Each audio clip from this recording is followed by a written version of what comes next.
তাদের শাইখুল কুল ফিল কুল নিয়ে নজির হোসেন হাদিসে দেয় সেও লিখছে সাহাবায়ে কেরামকে মানা যাবে না, তাই তোমরা সাহাবীদের কথা দিয়ে বলে দিবা কেন? এবার আসে বাস্তবতায় ফিরে আসে। বাস্তব কথা হচ্ছে এখানে ইমামে বুখারী রাহমাতুল্লাহ আলাইহি সুন্নাত ফুজিয়া যেটা লিখছে, এখানে সুন্নাত শব্দের অর্থ হলো পদ্ধতি, তরিকা। হাদিসের মধ্যে সুন্নাত আছে শব্দ, এই জন্য তিনি সুন্নাত শব্দ লিখছে। আর হাদিসের মধ্যে কিভাবে লিখছে আমি বলি আপনাদের।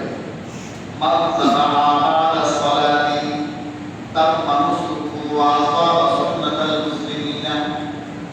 আল্লাহ রাসূল বলেন যে ঈদের নামাজ পড়ে কুরবানি করলো, তার কুরবানি পূর্ণ হলো।